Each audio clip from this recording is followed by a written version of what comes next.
Bienvenue dans cette nouvelle exploration. Aujourd'hui, on se penche sur une question qui hante probablement beaucoup de monde. Pourquoi certaines personnes semblent avancer, réussir, construire, et d'autres ont l'impression de faire du surplace? C'est une question fondamentale. Exactement. Et pour nous guider, on va s'appuyer sur les écrits de Brian Tracy et son livre Le pouvoir de l'autodiscipline. L'idée centrale, elle est à la fois simple et redoutable. L'autodiscipline serait la clé maîtresse, celle qui ouvre toutes les portes. Notre mission aujourd'hui, c'est donc de sonder cette idée, d'en extraire les concepts les plus forts et les outils les plus concrets, pour voir comment on peut passer de l'intention à l'action. Et le point de départ de Tracy est particulièrement percutant. Ah oui, Il part d'un constat simple. La plupart des gens savent ce qu'ils devraient faire pour atteindre leurs objectifs. L'info n'a jamais été aussi accessible. c'est vrai. Que ce soit pour être en meilleure forme, améliorer ses finances, on sait. Le vrai problème, la faille, c'est le décalage entre le savoir et le faire. Et pour illustrer ça, il nous emmène sur une île imaginaire, un lieu qu'il baptise l'île d'un de ses jours. J'aime bien le nom. Selon lui, 80% de la population y vit. On attend que les conditions soient parfaites. On se nourrit d'intentions vagues et, surtout, d'un stock inépuisable d'excuses. C'est le premier ennemi. L'île d'un de ces jours. L'image est très très parlante. Il l'a décrit comment cette île? Comme un endroit où la conversation principale consiste à échanger ses excuses. Ah oui, le fameux «je n'ai pas eu une enfance facile», «mon patron ne me comprend pas». C'est ça.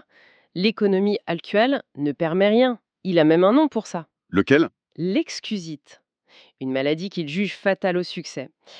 La première étape pour lui, c'est simple, il faut voter pour quitter l'île. D'accord. Mais c'est un concept puissant et peut-être un peu dur, non? On ne risque pas de tomber dans l'autoflagellation? Toutes les excuses ne se valent pas. Comment on fait la part des choses entre une vraie contrainte et une simple excuse qu'on se raconte? C'est une excellente question et c'est toute la nuance. Tracy ne dit pas que les difficultés externes n'existent pas. Bien sûr. Un licenciement, une crise économique, des problèmes de santé, ce sont des faits. La distinction, elle se situe au niveau de la réponse. L'excuse, c'est quand on utilise cette difficulté comme une justification pour l'inaction. C'est quand on dit à cause de X, je ne peux rien faire. Ok, je vois. La personne qui quitte l'île dit plutôt malgré X, que puis-je faire? C'est un changement de posture. On passe de l'impuissance à l'action. Et c'est là qu'il identifie deux tendances psychologiques très profondes qui nous maintiennent prisonniers sur cette île. D'accord, donc il ne s'agit pas de nier la réalité, mais de changer notre rapport à elle. Alors quelles sont ces deux tendances? La première, c'est le chemin de la moindre résistance. Ça me parle. C'est notre tendance naturelle, quasi instinctive, à choisir ce qui demande le moins d'efforts, comme l'eau qui suit la pente. Notre cerveau est câblé pour conserver l'énergie. Entre lire un livre et scroller sur son téléphone. Exactement. Le choix par défaut est souvent le second. Ce n'est pas forcément conscient, c'est une habitude qui s'installe. Et la seconde tendance, c'est le facteur de l'expédient. Ok, Celle-là est encore plus pernicieuse parce qu'elle est souvent consciente. Elle dit que face à un choix, les gens cherchent quasi systématiquement le moyen le plus rapide et le plus facile d'obtenir ce qu'ils veulent, maintenant. maintenant oui, sans penser aux conséquences. Avec très peu, voire aucune considération pour les conséquences à long terme. Pour être sûr de bien comprendre la différence, le chemin de la moindre résistance, c'est une sorte de paresse par défaut, presque passive. C'est ça. Alors que le facteur de l'expédient, c'est choisir activement une solution de facilité, même en sachant qu'elle pourrait être mauvaise plus tard. C'est exactement ça.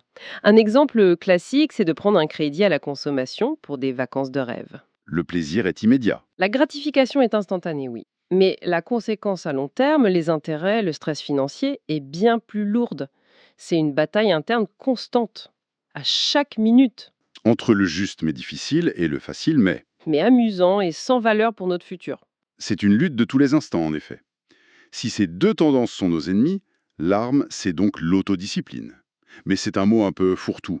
Qu'est-ce que ça signifie concrètement? Selon Tracy, le livre en donne plusieurs facettes. Oui, Il y a la maîtrise de soi, la capacité de dominer ses émotions, le contrôle de soi pour aligner nos actions et nos buts. Il y a aussi le renoncement à soi pour refuser les tentations et la gratification différée, reporter un plaisir pour une plus grande récompense. et de toutes ces définitions, Laquelle est la plus dure à maîtriser au quotidien?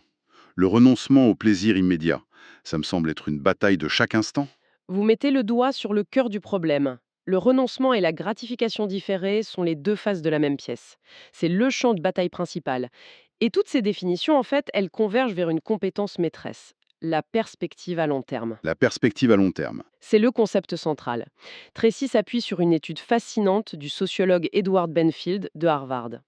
Après 50 ans de recherche sur ce qui permet aux gens de s'élever socialement et économiquement, Benfield a conclu que l'attribut le plus important, Plus que l'intelligence ou l'origine. plus que tout ça, oui, c'est la capacité à penser sur le long terme.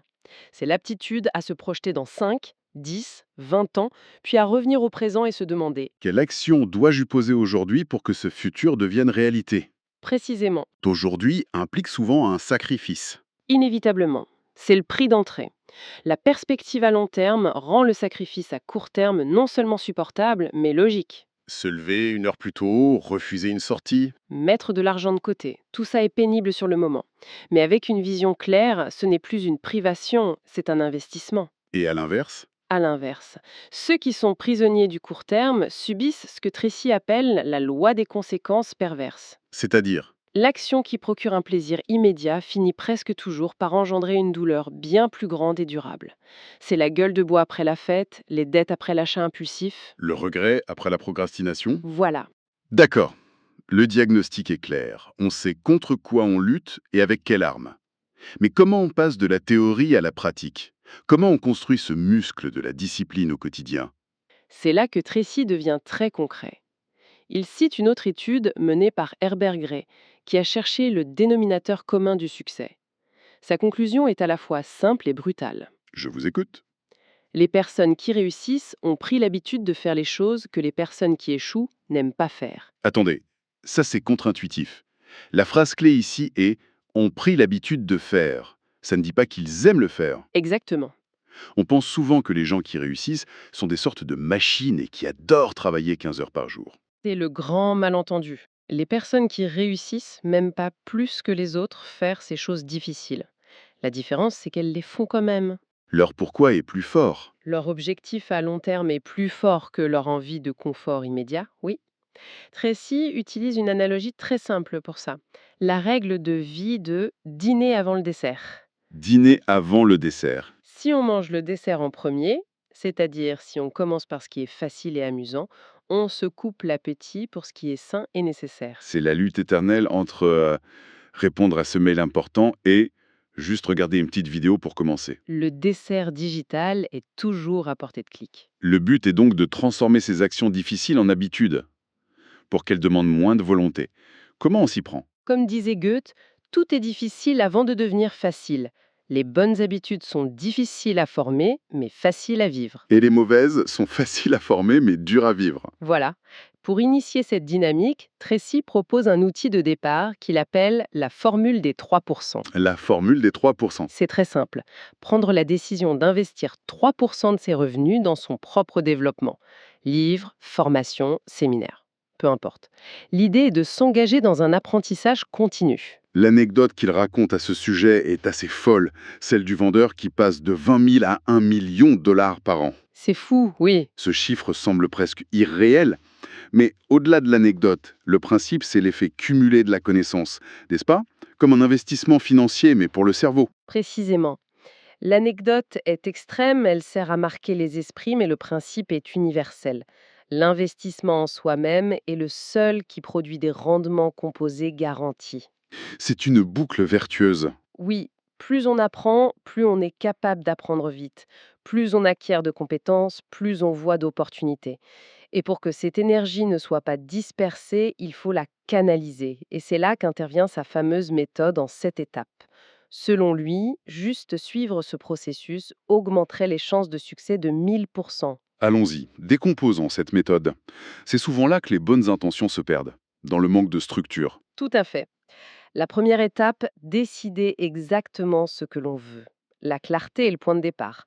Pas je veux être plus riche, mais je veux augmenter mon revenu de 20% d'ici 18 mois. C'est précis, La deuxième étape, l'écrire. un objectif qui n'est pas écrit, c'est une simple pensée, un souhait. L'acte de l'écrire le rend concret. Rien que ces deux premières étapes sont un filtre énorme. La troisième, Fixer une échéance.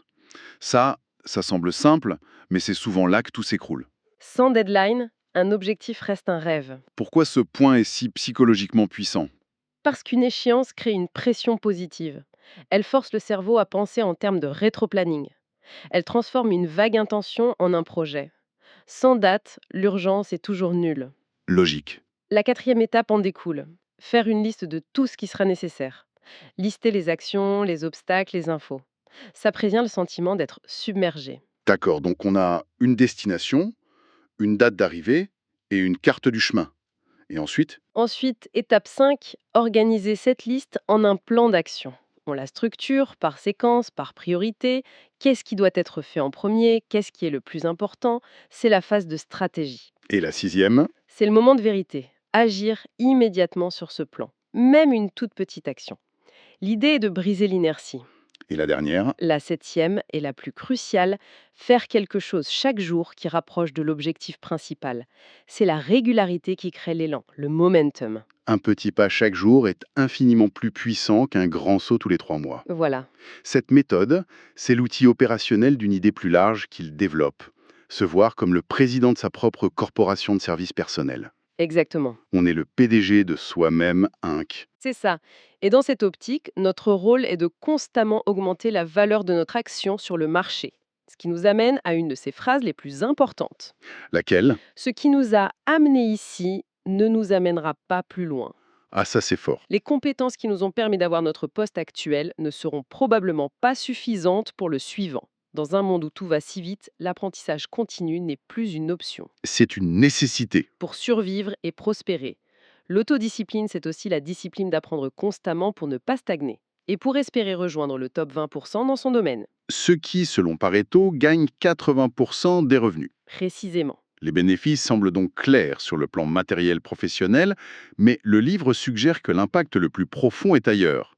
Il ne s'agit pas seulement d'obtenir plus, mais de devenir plus. C'est le point culminant de sa philosophie. Cette idée que la discipline nous transforme de l'intérieur, c'est fascinant. Il utilise une analogie de la chimie. Si on chauffe certains produits chimiques, leurs molécules se réorganisent, se cristallisent et durcissent à un niveau supérieur. D'accord. De la même manière, quand on s'applique volontairement la chaleur de l'autodiscipline, en faisant ce qui est difficile mais juste, notre personnalité se cristallise, elle se renforce. On devient une meilleure personne, en somme. Une personne plus forte, plus résolue. Et il y a un lien direct, quasi mécanique, entre cette pratique et l'estime de soi. Comment ça fonctionne? Chaque fois que vous tenez une promesse que vous vous êtes faite, je vais me lever tôt, je vais finir ce rapport, vous envoyez un message à votre subconscient. Le message, c'est Je suis quelqu'un de fiable, je peux compter sur moi. Exactement. Chaque petite victoire renforce le respect de soi. À l'inverse, chaque promesse rompue l'érode. Et cette force intérieure, cette estime, nous donne un outil incroyablement puissant pour gérer les émotions négatives. la colère, le ressentiment, blâmer les autres. Tout ça. Et cet outil, c'est une simple phrase. Je suis responsable. C'est une phrase incroyablement difficile à prononcer, ça. C'est la discipline ultime. Et elle demande une clarification importante. Être responsable ne veut pas dire être fautif. Ah, la nuance est de taille. Ce n'est pas votre faute si une crise économique survient, mais vous êtes responsable de votre réponse à cette crise. Tracy affirme qu'il est psychologiquement impossible d'accepter la pleine responsabilité et de rester en colère. Ah bon? Pourquoi? La colère et le blâme nécessitent une cible extérieure. En disant je suis responsable, on rapatrie le pouvoir. On cesse d'être un enfant mental qui attend que les autres règlent ses problèmes. On devient un adulte mental qui prend les commandes. C'est l'antidote ultime à la mentalité de victime. Et cette prise de responsabilité, ça mènerait à la paix de l'esprit. C'est l'objectif ultime, oui. La paix de l'esprit ne vient pas de l'absence de problème, mais de la certitude qu'on a le pouvoir d'y faire face. Et cette paix est atteinte, selon lui, quand on pratique la plus haute forme de discipline spirituelle, le pardon. Le pardon. En cessant de blâmer les autres et en acceptant notre part de responsabilité, on se libère du poids du ressentiment, on pardonne aux autres, mais surtout, on se pardonne à soi-même. Et on avance. Alors, si on devait synthétiser ce voyage dans les idées de Brian Tracy, qu'est-ce qu'il faudrait retenir? On pourrait peut-être garder 4 piliers. Voyons voir. D'abord, prendre la décision consciente de quitter l'île d'un de ses jours et sa culture de l'excuse. C'est la base. Ensuite, il est crucial d'adopter une perspective à long terme. Accepter le sacrifice à court terme pour une récompense future. Absolument. Troisièmement, investir systématiquement en soi-même, en utilisant par exemple la formule des 3% comme point de départ. Et enfin, peut-être le plus transformateur, prendre l'entière responsabilité de sa vie. Utiliser cette phrase «je suis responsable» comme un interrupteur pour neutraliser la négativité. Un très bon résumé. Et tout cela nous amène à une question essentielle que le livre nous encourage à nous poser. Laquelle? Et notre vie, quelle serait cette compétence? Et une fois qu'on l'a identifiée, qu'est-ce qui concrètement nous empêche de commencer à travailler dessus dès aujourd'hui?